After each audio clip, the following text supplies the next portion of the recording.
자나깨나 불 조심, 꺼진 불도 다시 보자는 격언도 있었지만 불은 치명적입니다. 모든 것을 태워버리고 새까맣게 재만 남게 되지요. 반갑습니다. 셋단자 846강입니다.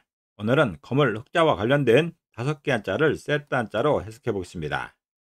먼저 중심자로 사용될 거물 흑자입니다. 거물 흑자는 검단 뜻이 있죠. 검은색은 숯이나 머그 색깔과 같이 어둡고 짙은 색입니다.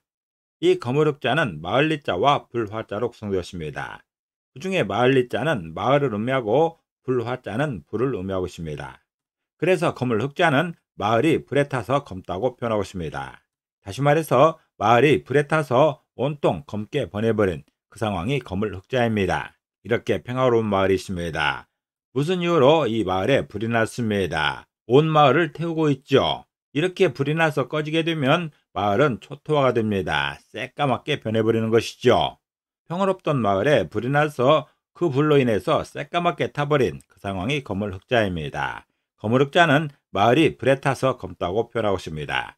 다시 말해서 마을이 불에 타서 온통 검게 변해버린 그 상황이 거물 흑자입니다. 사용 단어로서는 금묵자 흑이란 말이 있습니다. 금묵자 흑은 먹을 가까이 하는 사람은 검게 된다는 뜻이죠. 나쁜 사람과 가까이 지내게 되면 나쁜 버릇에 물들게 된다는 그런 설명입니다.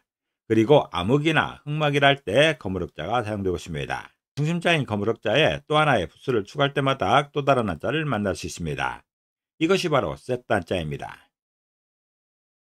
거물 흑자가 사용된 첫 번째 관련자는 점자입니다. 점자는 점을 의미하죠.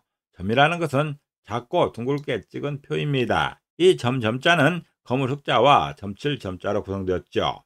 그 중에 거물 흑자는 검다는 뜻이 있고 점칠 점자는 점을 치다는 것입니다. 그래서 점자는 점을 치면서 표시하는 검은 표, 그 표시가 점이라고 표현하고 있습니다. 점을 치게 되면 옷감이나 나무에 붓으로 찍는 점괘가 있습니다. 그 점괘를 의미하는 글자가 점자입니다. 점을 봐주는 그 점쟁이가 내담자의 상황을 설명하면서 점을 찍게 됩니다. 종이에 점을 찍고 있습니다. 이 점은 점괘를 나타내는 것이죠. 그 점을 통해서 그 사람의 신수를 풀어주는, 그 사람의 운수를 풀어주는 그런 활동을 하는 것입니다.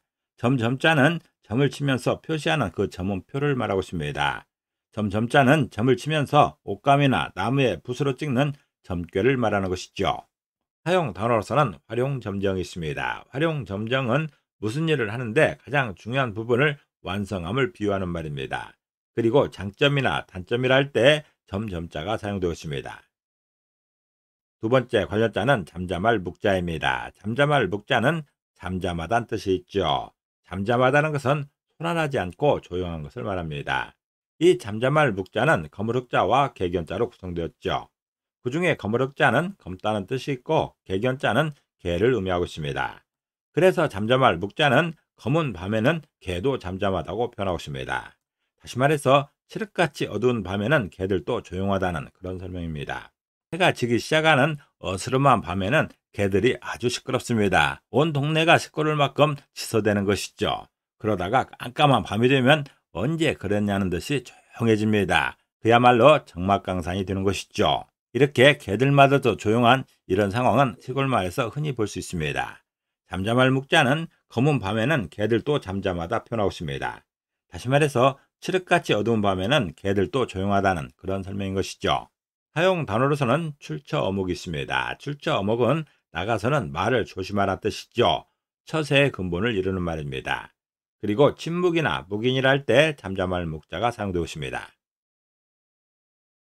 거물 흑자가 사용된 세 번째 관련자는 어두울 암자입니다. 어두울 암자는 어둡다는 뜻이 있죠. 어둡다는 것은 분위기나 표정이 침울하고 무거운 것을 말합니다. 이 어두울 암자는 거물 흑자와 소리음자로 구성되었죠. 그 중에 거물 흑자는 검다는 뜻이 있고 소리음자는 소리를 의미하고 있습니다. 그래서 어두울 암자는 검은 소리는 어둡다 표현하고 있습니다.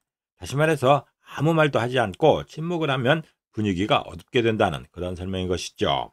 무슨 이유인지 사람들이 길게 서 있는데 아무 말도 하지 않고 있습니다. 아무 말도 하지 않고 있으면 표정마다도 굳어 있는 것이죠. 이렇게 아무 말도 하지 않고 있는 이 상황을 어둡다고 설명하고 있습니다. 반면에 똑같이 사람들이 기다리고 있다 하더라도 시끌벅적 요란한 경우가 있습니다. 이런 경우를 어둡다고 할 수는 없는 것이죠. 이렇게 아무 말도 하지 않고 무표정한 이 상황이 어두울 암자입니다. 어두울 암자는 검은 소리는 어둡다 표현하고 있습니다. 다시 말해서 아무 말도 하지 않고 침묵을 하게 되면 분위기가 어둡게 된다는 그런 설명인 것이죠. 사용 단어로서는 아면이란 말이 있죠. 아면이란 말은 시름이 겹거나 이별을 해서 슬프고 침울하다는 말입니다. 그리고 암에나 암매라는 말에서도 어두울 암자가 사용되고 있습니다. 네 번째 관련 자는 자자할 경자입니다. 자자할 경자는 자자단 뜻이 있죠. 자자라는 것은 얼굴이나 팔뚝 살갗에 먹물로 문신하는 벌을 말합니다. 고대나 중세 사회의 형벌 중의 하나입니다. 이 자자할 경자는 거물흑자와 서울경자로 구성되었습니다. 그 중에 거물흑자는 검단 뜻이 있고 서울경자는 서울을 의미하고 있습니다. 그래서 자자할 경자는 서울에서 검게 되는 벌이 자자라 표현하고 있습니다. 다시 말해서 서울에서 고향처럼 행동하다가 받게 되는 벌이 자자라는 것이죠. 자자라는 벌은 아주 중대한 형벌입니다. 이런 벌은 대체로 임금을 욕하거나 나라를 비난한 그런 상황에서 벌어집니다. 흔히 하는 말 중에서 없을 때는 나라님도 욕한다는 말이 있죠. 그런 것은 고향에서나 가능한 일입니다. 함부로 임금을 욕하다가 걸리게 되면 큰 벌을 받게 되는 것이죠. 자자 같은 이런 중벌을 받게 됩니다. 그렇지만 고향에서는 친척과 친구들이기 때문에 그게 허용됩니다. 그러나 임금이 계시는 서울에서 고향처럼 말했다가는 경을 칩니다. 큰일을 당할 수 있는 것이죠. 그렇게 고향처럼 아무 말이나 하다가 걸려서 받게 되는 벌이 자자라는 것입니다. 자자할 경자는 서울에서 검게 되는 벌이 자자라 표현하고 있습니다. 다시 말해서 서울에서 고향처럼 행동하다 받게 되는 벌이 자자라 설명하고 있습니다. 사용 단어로서는 경수월족이라는 말이 있습니다. 이거는 형벌의 하나인 것이죠. 고대 중죄인에게 내리던 형벌의 한 가지로서 죄인의 이마에 먹물을 뜨고 발 뒤꿈치를 도려내는 벌입니다. 그리고 경형이나 경면이라 할 때 자자할 경자가 사용되었습니다. 건물 흑자가 사용된 다섯 번째 관련자는 곰팡이 미자입니다. 곰팡이 미자는 곰팡이를 의미하죠. 곰팡이라는 것은 어둡고 습할 때 음식이나 옷에 생기는 하등균류이죠. 이 곰팡이 밑자는 작을 밑자에서 안석 괴자가 빠지고 거물 흑자가 추가된 그런 모양입니다. 그 중에 작을 밑자는 작다는 뜻이 있고 안석 괴자는 안석입니다. 안석이라는 것은 안방에 준비되어 있는 방석입니다. 안주인들이 앉아있는 방석을 안석이라는 것이죠. 그래서 안석 괴자는 안방으로 해석합니다. 거물 흑자는 검다는 뜻이 있죠. 그래서 곰팡이 밑자는 안방이 아닌 곳에 생기는 작고 검은 것이 곰팡이라 표현하고 있습니다. 다시 말해서 곰팡이는 통행이 적은 곳에 생기는 작고 검은 것이라는 그런 설명이죠. 곰팡이는 출입이 적은 것, 환기가 적고 관리가 잘 되지 않는 곳에 주로 생깁니다. 안방에서까지 곰팡이가 생긴다면 그 집은 문제가 많은 것이죠. 집으로서 기능이 거의 안 된다는 뜻입니다. 곰팡이는 대개 통행이 적은 창고나 골방에서 생기는 것이죠.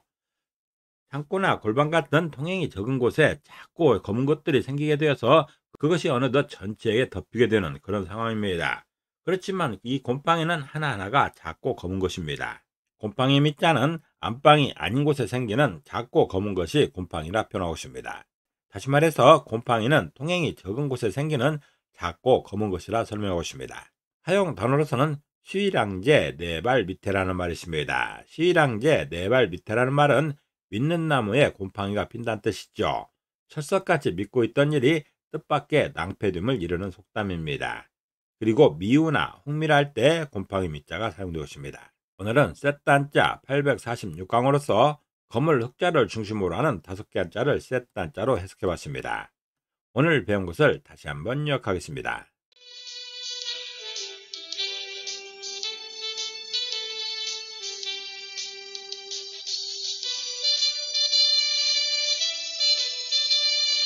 오늘도 평안을 기도합니다. 감사합니다.